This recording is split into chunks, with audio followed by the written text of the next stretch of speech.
हमारे चारों तरफ जो कुछ फैला है, इसमें अपने मन को हम जितना डुबाएंगे उतना दुखी रहेंगे और इनसे अपने मन को निकाल करके रखेंगे तो सुखी रहेंगे।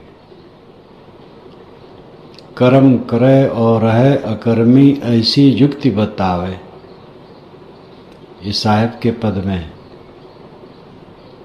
कर्म करे और रहे अकर्मी ऐसी युक्ति बतावे। सद्गुरु ऐसी युक्ति बताते हैं कि कर्म करो लेकिन अकर्मी रहो। कर्म से अभिप्राय नहीं कि चाहे जो करो, कर्तव्य और अकर्तव्य का बोध होना चाहिए, मंतव्य अमंतव्य का बोध होना चाहिए, प्राप्तव्य अप्राप्तव्य का बोध होना चाहिए, खाद्य खाद्य पेय अपेय का बोध होना चाहिए। सब दान 22.5 पसेरी नहीं है। कुछ भी करे और निर्लेप रहे, ये धोखा है। जब कुछ भी करेगा तो निर्लेप कैसे रहेगा? गड़बड़ सड़बड़ करेगा, कैसे निर्लेप रहेगा? गलत कर्म करेगा, इंद्रियों को उत्तेजित करने काम करेगा तो निर्लेप कैसे रहेगा? ऐसे भी ज्ञानी हुए हैं जिन्होंने माना है कि मैथुन क्रिया करते हुए भी ज्ञानी सदैव सन्यासी है। भोगे युवति सदा सन्यासी, शिष्य लह यह अद्भुत संवाद। ऐ शिष्य, ये अद्भुत संवाद समझो। युवती स्त्री का उपभोग करते हुए ज्ञानी सदैव सन्यासी, क्योंकि निज विषयन में इंद्री बरते तासु मेरो नाही संग। न मैं इंद्री न मोह में इंद्री, मैं साक्षी कूटस्थ असंग। भोगो विषय की त्यागो इंद्री, मोह को लगे नरंचक रंग। यह निश्चय ज्ञानी को जाते करता दिसे करे न संग। इंद्रियां मेरे में नहीं है और मैं इंद्रियों में नहीं हूं, इसलिए इंद्रियां कुछ करती हैं तो मेरा क्या जाता है। इसलिए ज्ञानी सब समय निर्लेप और मुक्त है, उसमें कुछ लगता नहीं है। उदाहरण है, कृष्णो भोगी सुखस्त्यागी नृपो जनक राघव। वसिष्ठ कर्म करता च ते सर्वे ज्ञानिना समा। कृष्ण भोगी थे, सुखदेव त्यागी थे। कृष्णो भोगी सुखस्त्यागी नृपो जनक राघव। जनक और रामचंद्र जी राजा थे। वशिष्ठ कर्म करता चा, और वशिष्ठ कर्म करता थे, लेकिन ते सर्वे ज्ञानिनः समा, वे सब समान ज्ञानी थे। इतना प्रबल उदाहरण हो जाने पर फिर क्या शंका रह जाती है? भोगों के भोगने में क्या फर्क पड़ता है? आदि शंकराचार्य मंडन मिश्र की पत्नी को हराने के लिए वो मंडन मिश्र के पास गए थे, उनको शास्त्रार्थ में हरा दिए। तो उनकी पत्नी ने कहा कि जब मुझे हरा दो तब ये हारे माने जाएंगे, क्योंकि मैं अर्धांगिनी हूं। तो उसने काम शास्त्र पर प्रश्न किया, और शंकराचार्य बेचारे बाल ब्रह्मचारी, वो कहा जाने। तो कहे भाई इसके लिए मुझे अवसर दो। तो अमरूक राजा का निधन हो गया था, उनकी लाश पड़ी थी। उन्होंने शिष्यों से कहा कि मैं उनके शरीर में प्रवेश करके उनकी रानियों के साथ अनुभव करके आऊँगा, तब उसको उत्तर दूंगा। तो उन लोगों ने कहा महाराज ये कर्म ठीक नहीं है। मच्छंदर नाथ ने ऐसा किया और फंस गए गोरखनाथ के गुरु, और ये ठीक नहीं है। उन्होंने कहा कि देखो, जैसे कृष्ण गोपियों के साथ उपभोग करते हुए निर्लेप थे, वैसे मैं निर्लेप रहूँगा। ज्ञानी हजारों की हत्या करे या दान करे, कुछ फर्क नहीं पड़ता। तुम लोग निर्भय रहो, मेरी लाश की रक्षा करना। शरीर छोड़ दिए, गए अमरूक राजा के शरीर में प्रवेश करके जग गए। लोग खुश हो गए कि राजा जी गए। तो 1.25 महीने तक उन्होंने दर्जनों दर्जनों स्त्रियों से उपभोग किया, शराब पान किया, जुआ खेला, और जो वर्णन है वो सब कहा नहीं जा सकता है। शंकर दिग्विजय में लिखा है। और वहाँ 1.25 महीने छक कर भोग किया, फिर लौट करके आए, अपने शरीर में प्रवेश किए, फिर मंडन मिश्र की पत्नी को परास्त किया। ये सब निरर्थक बातें हैं। एक तो दिग्विजय जब लिखा जाएगा तो बकवास रहेगी। कोई भी चाहे जिसका दिग्विजय लिखा गया है, झूठ झूठ कथाएं भरी गई। शंकर विरक्त संत ये कब ऐसा सोचेगा? और पर काया प्रवेश 16 आना झूठ, कैसे कोई दूसरे के काया में प्रवेश करेगा? शंकर दिग्विजय लिखने वाला ये नहीं जानता था कि शंकर पहले हुए हैं और मच्छिंद्रनाथ पीछे हुए हैं। शंकर 8वीं शताब्दी के और मच्छिंद्रनाथ 9वीं 10वीं शताब्दी के। और कथा फैली थी और शंकर दिग्विजय और बहुत पीछे लिखा गया है। उसको ज्ञान नहीं था, ठोक दिया मच्छिंद्रनाथ का उदाहरण। तो इस प्रकार धर्म ग्रंथों में काफी अनर्थ किया गया। इसलिए धर्म ग्रंथ के नाम पर भी किसी को व्यामोहित नहीं होना चाहिए कि धर्म ग्रंथ में लिखा है तो मान लेना चाहिए। विवेक प्रधान है, विवेक की जरूरत है। धर्म ग्रंथ में हो चाहे किसी ग्रंथ में हो, न्याय न्याय है, अन्याय अन्याय है। तो कुछ भी करे और ठीक रहेगा, ये गलत बात है। शरीर रक्षण के लिए धंधा करना पड़ता है, समाज की सेवा के लिए भी जो अपने से बन सके करना चाहिए। लेकिन वो सब कर्मों में ये ध्यान देना चाहिए मैं संतुलित हूं कि असंतुलित हूं। अपना संतुलन बना करके सब काम होना चाहिए।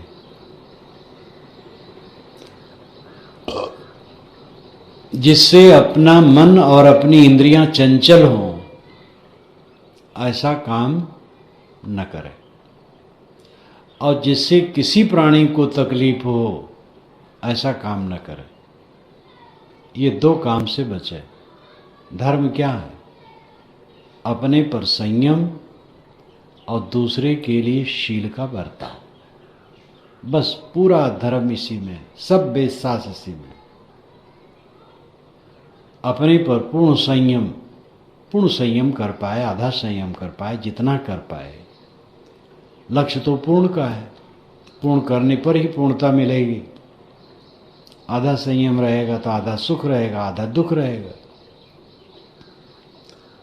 अपने पर संयम और दूसरे के साथ शील का बर्ताव। जो अपने पर संयम करेगा और दूसरे के साथ शील का बर्ताव करेगा। जो अपने पर संयम नहीं कर पाएगा और दूसरे के साथ शील का बर्ताव नहीं कर पाएगा, ये पक्का है। इसलिए अपने पर संयम रखे और दूसरे के साथ शील का बर्ताव करे और इस ढंग से रहनी में रहे।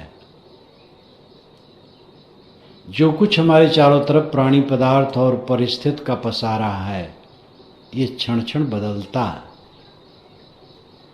और भूला मन इसमें डूब जाता है। लगता है ऐसे रोज रहेगा और मोहग्रस्त हो जाता है, इसलिए चिंता करता है। मोहग्रस्त होने से होता है इसमें बिगड़ने न पाए, जितने स्तर तक पहुंच गया उससे घटने न पाए और बढ़े, बिगड़ने न पाए। और इसको लेकर के फिर उसका दिमाग चालने लगता है, उसको शांति नहीं मिलती। ये चारों तरफ जो हमारे वो तो पानी की धारा है, स्थिर कहाँ? निरंतर परिवर्तन है। और एक दिन पूरा लुप्तीकरण आजकल में देखते देखते पूरा लुप्त हो जाएगा। जो कुछ हमारे चारों तरफ फैला है लुप्त हो जाएगा। पहले तो हमारा शरीर ही लुप्त हो जाएगा, जानो पूरी दुनिया मर गई। कहीं कबीर सुनो हो मुनिया, आप मरे पीछे डूब गई दुनिया। तो शरीर तो लुप्तीकरण हुआ, सब लुप्तीकरण है। लेकिन अगर किसी का शरीर बना रहे, मान लो, कल्पना कर लो 200 वर्ष, तो क्या 200 वर्ष से जो चारों तरफ का दृश्य है ऐसे रहेगा? परिवर्तन होगा। इसमें और चमक दमक बढ़ सकती है, घट सकती है, टूट सकती है, फिर बदल सकती है। स्थिरता नहीं है। चिरंजीव की कहानी भवयान में आती है। चिरंजीव नाम के एक सज्जन जो बड़ी बड़ी लकड़ियां काटे और बड़ा भवन बनाए, खूब बाल बच्चे, पोते नाती, संसार का सब देख लिए, फिर तीर्थ को चले 60 वर्ष की उम्र में, और वे जा करके भ्रमण किए पूरा तीर्थ, वर्षों में लौटे। दरवाजे पर पहुंचे तो देखें कि बिल्कुल भिन्न जैसा बहुत कुछ है, और बहुत बूढ़े बूढ़े लोग उनके घर में बैठे हैं और सब अपरिचित हैं। तो लोगों ने कहा इनसे कि आप कौन हैं, कहाँ से आए हैं? उन्होंने कहा तुम लोग कैसे हो? मैंने ये घर बनाया है और मैं ही गया हूँ। और तुम लोग कौन हो? तुम लोग यहाँ रह रहे हो? लोगों ने कहा कैसे आदमी हो तुम? अरे हमारे पितामह हुए हैं एक चिरंजीव, उन्होंने एक घर बनाया था और कई पीढ़ियां बीत गई हैं। कहे चिरंजीव तो मैं ही हूं, अब मुझे कोई पहचान ही नहीं रहा। अमेरिका में एक भी ऐसी संस्था है कि जहां खूब रुपया ले करके लोगों की लाश रखते हैं कि कभी जिला देंगे। खब्बू है, खाते हैं और कुछ नहीं, बदमाशी है। अगर कोई 100 वर्ष के बाद जी जाए तो अपने घर में पचेगा? बड़ा पहले तो अचरज होगा, लोग आकर्षित होंगे, मिलने आएंगे, और 4 दिन के बाद कोई पूछने वाला नहीं रहेगा। एक व्यामोह है, चारों तरफ सब कुछ पानी की धारा की तरह बदलता है, वो हमारे वश में नहीं है। जिसको हम आज चाहते हैं ऐसे बना रहे हैं, वो लड़के बच्चे उसको तोड़ फोड़ करके पता नहीं क्या कर डालेंगे, और कुछ शराबी कबाबी हो गए तो बेच बाच करके थोड़े दिन में खा जाएंगे। इसलिए व्यामोह की सब बना रहे, ऐसे काम करते रहो, जितना बना रहेगा बना रहेगा, बदलेगा तो है ही है।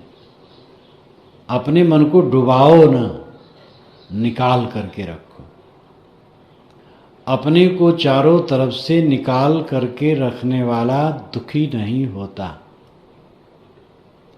दुखी न होना ही हमारे जीवन की सार्थकता, और कुछ हमारे वश में नहीं है। शरीर की परिवर्तनशीलता को हम रोक नहीं सकते हैं, प्राणियों की परिवर्तनशीलता हम रोक नहीं सकते हैं। साथी संगी कब कौन मिलेगा, कब बिछड़ेगा, कुछ पता नहीं। दुनिया में किसी वस्तु पर मेरा कोई अधिकार नहीं। एक अधिकार है, अपने को हम कभी दुखी न होने दें, सब समय सुखी रहें। ये हमारे अधिकार में है, और इसका संबल है विवेक।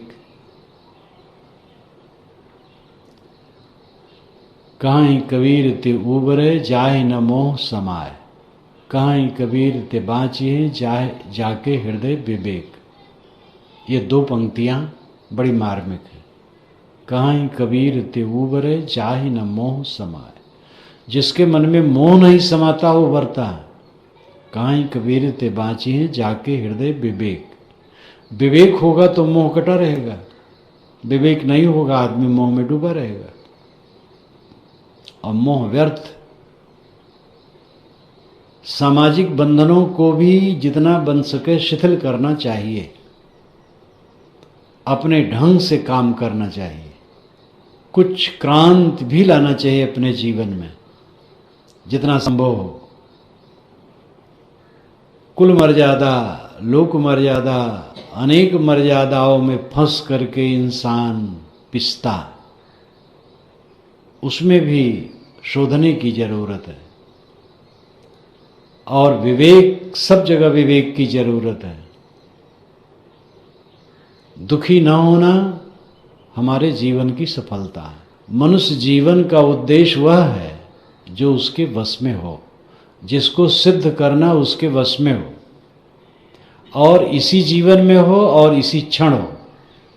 ये उसके जीवन का उद्देश्य, ये मानव की विशेषता है। मानव कल सफल होगा ऐसी बात नहीं, आज सफल होगा इसी क्षण, और वो मेरे वश में है। वो है विवेक। विवेक करें, मोह को तोड़ दें, बस अभी सफल है। हमारे जीवन की उद्देश्य की सफलता में देश और काल की दूरी हो तो फिर हमारा उद्देश्य नहीं है। जीवन का उद्देश्य बनाना नहीं है, पहचानना है। निर्धारित नहीं करना है, पहचानना है।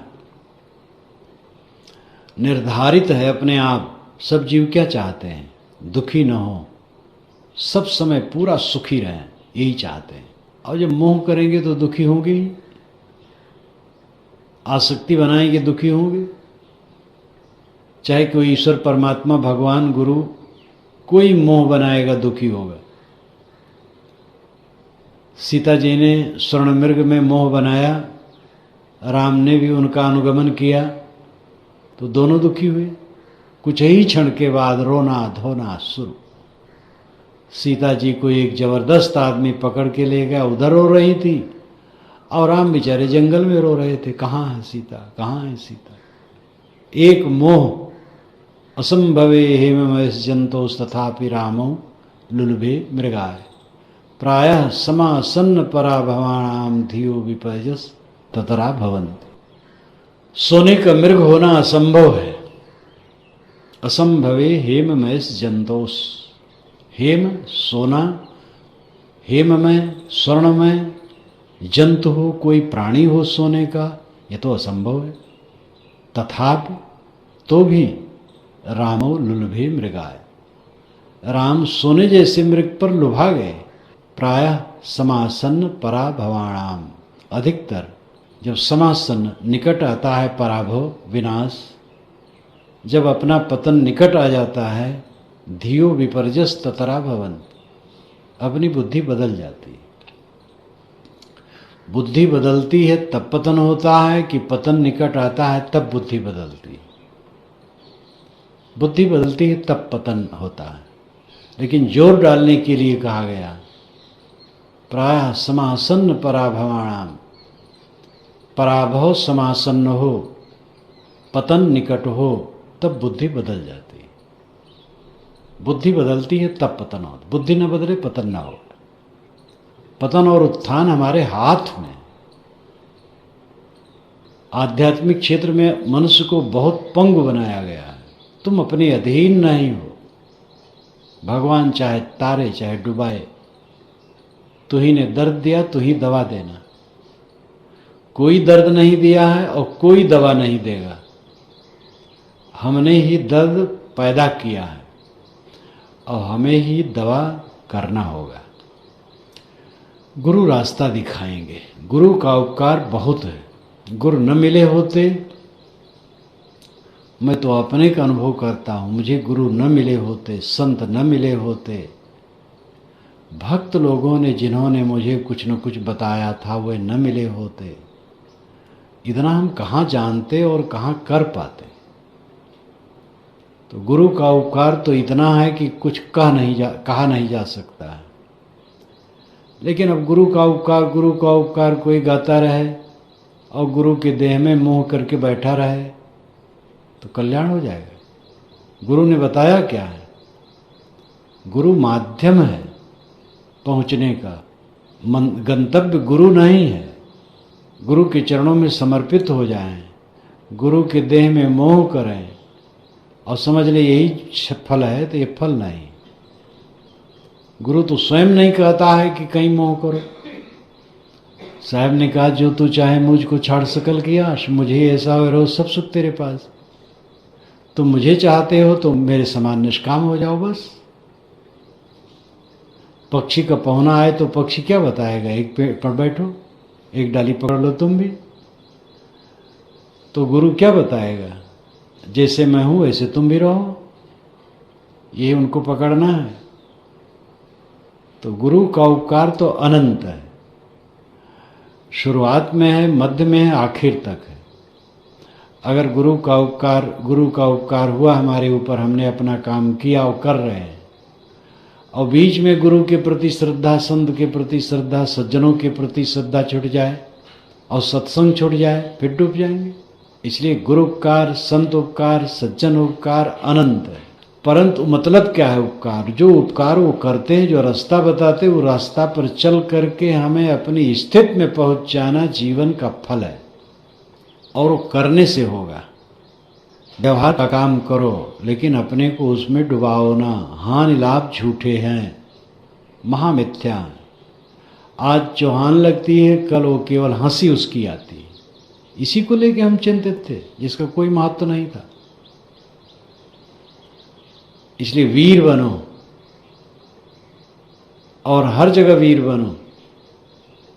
परंपराओं के लिए भी मुझे तो याद आती है, बड़ौदा के एक सेठ का मैंने सुना है, और ये घटना करीब करीब 10 वर्ष हो गई होगी, जिसके पास हवाई जहाज है, अरबपति खरबपति आदमी है। उसने सामूहिक विवाह करवाया, तो 150 या 200 जोड़ों का करवाया, और उसी में अपने लड़के और बहू को खड़ा कर दिया। और वो शादी शायद, इतना तो याद नहीं पूरा, 100 या 200 में एक जोड़े की शादी हुई थी। एक जोड़े की शादी 100 में या 200 में हुई थी, 200 से अधिक नहीं थी, और उसी में अपने लड़के खड़ा कर दिया। कितनी बड़ी वीरता। वो चाहता लाखों खर्च करता। मैं गुजरात में था, तो एक भक्त यहाँ जब पहुँचा तो मैंने कहा आप कहाँ गए थे? कहे साहब गया था बड़ौदा में एक बारात में, और वहाँ पर बताया उन्होंने, जो वर्णन किया बड़े समारोह के साथ। मैं चुपचाप सुनता रहा। तो कहा साहब एक समय के भोजन में 60 लाख रुपया खर्च हुआ था। दिल्ली से सब मंत्री आए थे, अहमदाबाद से आए थे, और जगह से आए थे। तो मुझे तो जैसे सांप छू गया, चुप बैठा रहा। तो कहे साहब आपको कैसे लगा? तो मैंने कहा महापाप लगा। तो वो भी गमगीन हो गए, वो भी कहे ठीक आप कहते। मैंने कहा 60 लाख में बहुत काम किया जा सकता था। उसको धन्यवाद है, उस सेठ को, जिसके पास हवाई जहाज है, इतना धन है, लेकिन अपने बच्चे की भी शादी 100-200 के अंदर में कर दी और निर्भय हो गया। तो शक्ति के अनुसार लोक में भी रहकर लोक से ऊपर उठने की चेष्टा करनी चाहिए। अपनी शक्ति का व्यय जितना बन सके सकारात्मक पक्ष में होना चाहिए, नकारात्मक में नहीं। अंधविश्वास में नहीं डोलना चाहिए। निर्भय होकर के ज्ञान में रहना चाहिए और वो ज्ञान कहना चाहिए। तो हमारे वश में यह है कि हम सब समय सुखी रहें, ये हमारे वश में है। ये वश में नहीं कि जो हमारे साथी लोग हैं वो कब तक हमारे पास रहेंगे, कब चले जाएंगे, हमारे शरीर में कब रोग लग जाएगा, कब निकल जाएगा रोग, क्या मिल जाएगा, क्या छूट जाएगा, ये बस में नहीं। तो जो बस में नहीं उसकी चिंता ही छोड़ दे, केवल कर्तव्य करते रहें। हम दुखी कभी ना हो, ये मेरे बस में है। और इसको विवेक जगा करके जब धीरे धीरे मन मचता जाएगा, फर्क थोड़ा थोड़ा पड़ना शुरू हो जाएगा। काम करोगे तो मन हल्का होता जाएगा, और निरंतर श्रम करते जाओ, स्वाध्याय, चिंतन, मनन, साधना का, तो देखोगे चित्त हल्का होता चला जाएगा। और ऐसा भी समय आएगा जब चित्त पूरा दुखहीन हो जाएगा, और इस स्थिति में आदमी अपने पूरे जीवन को निभा सकता है साधना एक रस रखकर। आगे तो और सरलता हो जाती है, जैसे कि दुश्मन पे विजय हो जाने पर राज स्वतंत्र हो गया, अब केवल पहरेदार बैठा दिए गए, कुछ सेना इधर उधर है और रक्षा करते हैं, बस निश्चिंत है। तो तैसे जब काफ़ी अभ्यास हो जाता है तो काम तो बहुत सरल हो जाता है, लेकिन साधना जीवन भर बनाए रखना